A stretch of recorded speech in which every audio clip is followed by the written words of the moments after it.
Right. రాష్ట్రంలో bulldozer పరిపాలన కొనసాగుతుంది, విధ్వంస పాలన కొనసాగుతుంది, చాలా స్పష్టంగా అర్థమవుతుంది. హైదరాబాద్లో హైడ్రా పేరుతో బుల్డోజర్ అంటే కొంతమంది ప్రముఖుల్ని, కొంతమంది టార్గెటెడ్ వ్యక్తుల వైపు వెళ్తుంది. దాంతోపాటుగా సామాన్య జనం ఇంటి వైపు వెళ్తుంది. కానీ మంత్రుల ఆస్తుల వైపు లేకపోతే సొంత మనుషుల ఆస్తుల వైపు ఎందుకు బుల్డోజర్ వెళ్ళట్లేదు అని సామాన్య ప్రజలు చాలా ఆగ్రహంతో అడుగుతున్న ప్రశ్న. మరోపక్క జిల్లాల్లో నోటీసులు ఇవ్వడం లేదు, హెచ్చరికలు చేయడం లేదు, నేరుగా బుల్డోజర్తో వెళ్ళడం, అప్పటికప్పుడు రాత్రికి రాత్రి ఇండ్లు ఉన్న పలంగా కూల్చడం, ఇది ఒక విధ్వంస పాలన రీతిగా ఎందుకు సాగుతుంది? ప్రజలు తీవ్ర ఆగ్రహాన్ని వ్యక్తం చేస్తున్నారు. రైట్ సూరజ్, ఎప్పటి నుంచో ఉన్నటువంటి వాళ్ళు అంటే అన్నీ అక్కడ హెచ్ఎండిఏ కావచ్చు, జీహెచ్ఎంసీ కావచ్చు, పర్మిషన్స్ అన్నీ ఉన్నవి కాబట్టే అక్కడ అపార్ట్మెంట్స్ కొనుక్కున్నా లేకపోతే ఇండ్లు కొనుక్కున్నా ఏమైనా కూడా జరుగుతూ ఉంటాయి. ఇవాళ ఆ అధికారులని బాధ్యుల్ని చేస్తుందా ఈ హైడ్రా అనే ప్రశ్నలు వస్తున్నాయి. సో వాళ్ళ గురించి అధికారులు అప్పుడు పర్మిషన్ ఇచ్చినటువంటి వాళ్ళ ఆ వ్యవస్థ గురించి హైడ్రా ఏమంటుంది? రాజేష్, ఇప్పటి వరకు ఆ దిశలో ఒక ప్రయాస జరగలేదని చెప్పాల్సి ఉంటుంది. ఎందుకంటే 2014 కంటే ముందు కాంగ్రెస్ ప్రభుత్వం ఉండే, అప్పుడు కాంగ్రెస్ ప్రభుత్వం ఇచ్చిన అనుమతులే ఏకాఏకిన రాత్రికి రాత్రి ఇవాళ అనుమతులు లేవు లేదా ఇవి చట్ట వ్యతిరేకంగా నిర్మించారని చెప్పేసి నిర్మాణాలను హైడ్రా కూల్చివేస్తుంది. కానీ కూల్చివేతలకు సంబంధించి హైడ్రాకు ఎలాంటి అధికారం లేదు, చట్టపరిధి కూడా లేకపోవడంతో ఇది పూర్తిగా వివాదాస్పదం అవుతుంది.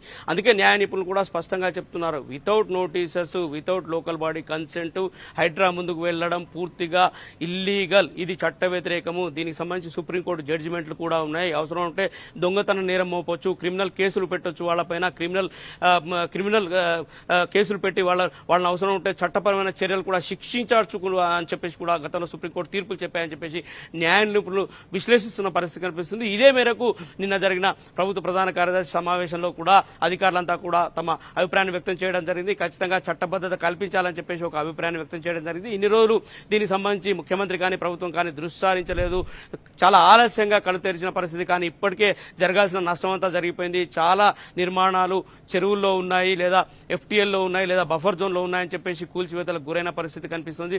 వాళ్ళ ఆక్రందనలు చూస్తే మరి ఇన్ని రోజులు చట్ట వ్యతిరేకంగా ఈ కూల్చివేతలు జరిపినందుకు ఎవరిని శిక్షించాలి, ఎవరిని నిందించాలి అర్థం కాని పరిస్థితిలో, పాలుపోని పరిస్థితిలో సామాన్యులు ఉన్న పరిస్థితి కనిపిస్తుంది.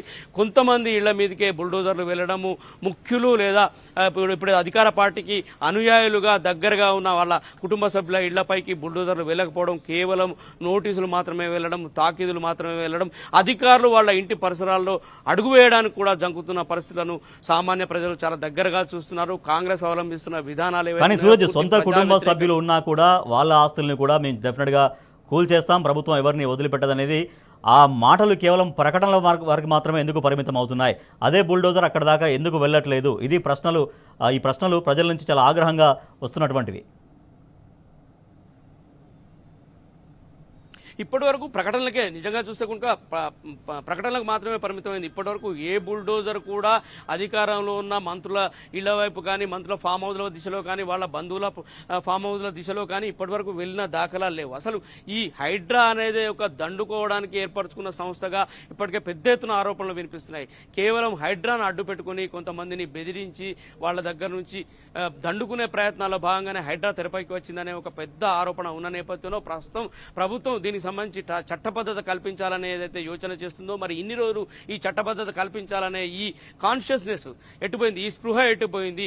ఈ స్పృహ లేకుండా అధికార గణమంతా కూడా ఫీల్డ్లో విచ్చలవిడిగా క్షేత్రస్థాయిలోకి వెళ్లి నిర్మాణాలను, అక్రమ నిర్మాణాల పేరిట కూర్చివేయడం ఏంటి? కష్టార్జితం, ప్రజలంతా కూడా కష్టార్జితం 21 ఏళ్ల తర్వాత, 24 ఏళ్ల తర్వాత, 22 ఏళ్ల తర్వాత ఇవాళ తమ నిర్మాణాలు అక్రమం అని అదే ప్రభుత్వం కూల్చివేయడం, గతంలో అదే ప్రభుత్వం అనుమతిచ్చి ఇప్పుడు అదే ప్రభుత్వం అక్రమ నిర్మాణాల పేరిట కూల్చివేయడం ఏంటనే విస్మయాలు వ్యక్తమవుతున్న పరిస్థితి కనిపిస్తుంది. ఇది పూర్తిగా చట్ట విరుద్ధము, చట్ట వ్యతిరేకం అనే ఆరోపణలు వెలువెత్తున్నాయి. మరోవైపు పోలీస్ స్టేషన్ స్థాయి హైడ్రాకి ఇవ్వాలనే యోచనలో కూడా ప్రభుత్వం ఉంది. దీనికి సంబంధించి సిఆర్పిసి చట్టాన్ని సవరించాలని చెప్పేసి కూడా నిపుణులు చెప్తున్న పరిస్థితి కనిపిస్తుంది.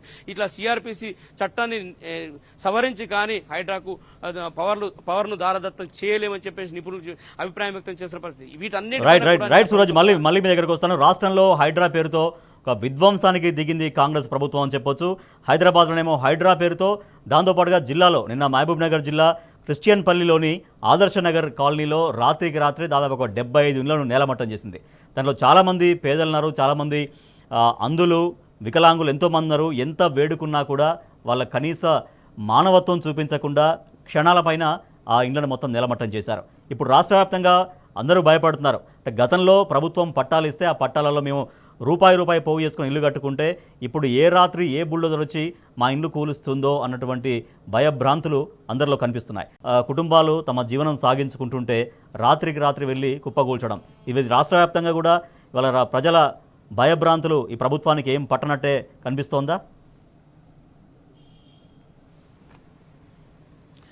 ఎస్ రాజేష్, రాత్రికి రాత్రి కూల్చివేతలు, అనుమతులు ఇచ్చింది వాళ్లే, సౌకర్యాలు కల్పించింది వాళ్లే, విద్యుత్తు సరఫరా ఇచ్చింది వాళ్లే, నీటి సరఫరా చేస్తున్నది వాళ్లే, అన్ని రకాల సౌకర్యాలు, డ్రైనేజీలు ఏర్పాటు చేసింది వాళ్లే, అన్ని రకాల సౌకర్యాలు కల్పించిన తర్వాత 20 ఏళ్ల తర్వాత ఇవాళ అవి అక్రమ కట్టడాలు, అక్రమ నిర్మాణాలు అని చెప్పేసి గుర్తించాము, వాటిని కూల్చేస్తున్నామని అంటే అది నిజంగా బాధితులది అరణ్య రోధనే అని చెప్పాల్సి ఉంటుంది. ఇక మహబూబ్నగర్ సంగతి చూసుకుంటే కనుక అక్కడ వికలాంగులు ఉన్న పరిస్థితి, అలాగే చాలా మంది నిరుపేదలు తమ కష్టార్జితంతో ఇళ్లు కట్టుకున్న పరిస్థితి, ఇట్లాంటిది రాష్ట్ర వ్యాప్తంగా చోటు చేసుకుంటున్న దాఖలాలు ఉన్నాయి.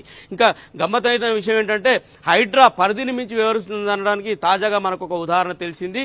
హైడ్రా పరిధి దాటి సంగారెడ్డి జిల్లాలో ఒక 42 చెరువుల్లో నిర్మాణాలను సర్వే చేసిందనే ఒక కొత్త సమాచారం వెలుగు చూస్తున్న పరిస్థితి కనిపిస్తుంది. అంటే దీని పరిధి ఓఆర్ఆర్ లోపల 2000 చదరపు కిలోమీటర్లు మాత్రమే ఉన్నా కానీ ఓఆర్ఆర్ బయట కూడా ఇది కూరలు చేస్తున్న పరిస్థితి, కూరలు చేస్తున్న వైనాల్ని చాలా ప్రత్యక్షంగా చూస్తున్న పరిస్థితి కనిపిస్తుంది. దీనికి సంబంధించి కూడా ముఖ్యమంత్రి రేవంత్ రెడ్డి నిన్న రియాక్ట్ కావడం జరిగింది. చిట్ చాట్ లో భాగంగా ఆయన మాట్లాడుతూ హైడ్రాకు పరిధి ఉంది, దానికి చట్టబద్ధత అవసరం లేదని చెప్పేసి వ్యాఖ్యానించే పరిస్థితి కనిపిస్తుంది. దీనిపైన కూడా ఆయన వెనుకడుగు వేశారు. ఎందుకంటే వెంటనే ఆయన న్యాయ నిపుణుల నుంచి, ఆ తర్వాత అధికారుల నుంచి తీసుకున్న ఫీడ్బ్యాక్ ప్రకారం ఇది పూర్తిగా చట్టవిరుద్ధం, హైడ్రాకు చట్టబద్ధత కల్పించాలనే అభిప్రాయం వచ్చింది.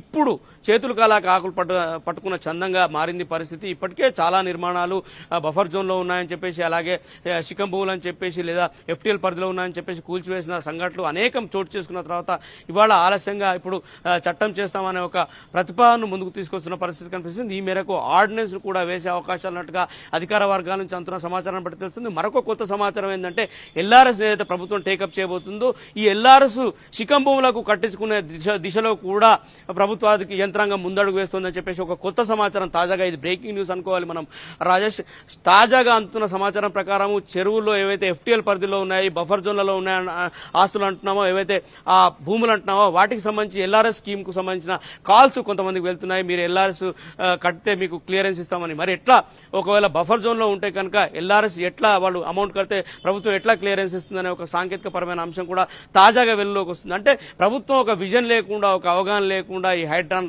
రంగంలోకి దించింది. పూర్తిగా పైశాచికంగా వ్యవహరిస్తుంది, పేదల పట్ల అమానుషంగా వ్యవహరిస్తుంది. కాంగ్రెస్ ఇచ్చిన మాట ఏమిటి? ప్రజాపాలన. ఇప్పుడు చేస్తున్నది ప్రజల దుష్టమైన పాలన అందిస్తుందనే ఆరోపణలు వ్యక్తమవుతున్న పరిస్థితి కనిపిస్తుంది.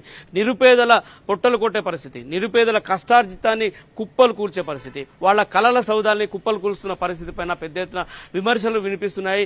దేశంలో సగటు పౌరుడు నిలువ నీడను ఏర్పరచుకోవడం రాజ్యాంగపరమైన హక్కు అని చెప్పేసి కూడా రాజకీయ విశ్లేషకులు ఘంటాపదంగా చెప్తున్నారు. ఆర్టికల్ 19(1) ప్రకారము వ్యక్తుల వ్యక్తిగత ఆస్తులకు కూడా సంపూర్ణ రక్షణ కల్పించే బాధ్యత కూడా ప్రభుత్వాన్ని అని చెప్తున్నారు. మరి వాడ ప్రభుత్వం, అదే ప్రభుత్వము వ్యక్తిగత ఆస్తులపైన బుల్డోజర్లను దింపుతూ, అంటే అయిన వాళ్లకు ఒక చందంగా, కాని వాళ్లకు మరో చందంగా అంటూ వ్యవహరిస్తూ అందరికీ ఒకే రకమైన సమన్యాయాన్ని ప్రదర్శిస్తుందా ప్రభుత్వం అంటే అది లేదు.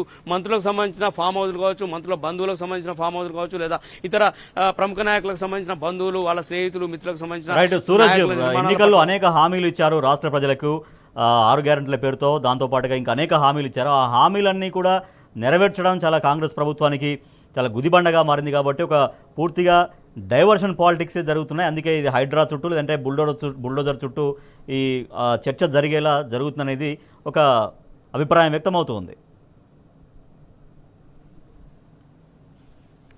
రాజేష్, ఖచ్చితంగా చెప్పాలంటే ఇవాళ వాళ్ళు ఇచ్చిన 6 గ్యారెంటీలకు పెద్ద ఎత్తున నిధులు అవసరం ఉన్నాయి. ఆర్థిక పరిస్థితి చూస్తే అంతంత మాత్రంగానే ఉంది. ఇక తాజాగా మొన్న స్పీడ్ పేరిట ఒక 19 ప్రాజెక్టులను హైదరాబాద్లో అమలు చేయడానికి, రాష్ట్రంలో అమలు చేయడానికి ఒక కార్యక్రమాన్ని ప్రభుత్వం తీసుకుంది. దీనికి కూడా పెద్ద ఎత్తున నిధులు కావాల్సిన అవసరం ఉంది. అటు 6 గ్యారెంటీలకే దిక్కు లేని పరిస్థితులు ఇప్పుడు 19 ప్రాజెక్టులని అన్ని ఆర్థిక పరమైన అంశాలతో ముడిపడిన ప్రాజెక్టులనే టేకప్ చేస్తున్న పరిస్థితి కనిపిస్తుంది. వీటన్నిటికీ నిధుల కొరత చాలా స్పష్టంగా ఉంది. ఈ నిధుల కొరత ఉన్న నేపథ్యంలో నేపథ్యంలో ప్రభుత్వం ఏంటంటే ఫ్రీ పబ్లిసిటీ కోసం పుక్కడమే నామ్ కమాయంగే అన్న చందంగా ప్రభుత్వం వ్యవహరిస్తోంది అనే ఒక అపవాదు మాత్రం స్పష్టంగా వినిపిస్తుంది. హైడ్రా లాంటి సంస్థలను రంగాలు దించి ఇట్లాంటి చర్యలకు దిగితే పాపులారిటీ వస్తుందనే ఒక భ్రమలో ప్రభుత్వం ఉన్నట్టుగా కూడా రాజకీయ విశ్లేషకులు భావిస్తున్న పరిస్థితి కనిపిస్తుంది. ఈ భ్రమలు పటాపంచలై రేపు న్యాయ వ్యవస్థలు కనుక రంగంలోకి దిగిన పరిస్థితులు వస్తే కనుక వీళ్ళందరూ కూడా మూల్యం చెల్లించాల్సిన పరిస్థితి ఉంటుందని right right thank you Suraj. అయితే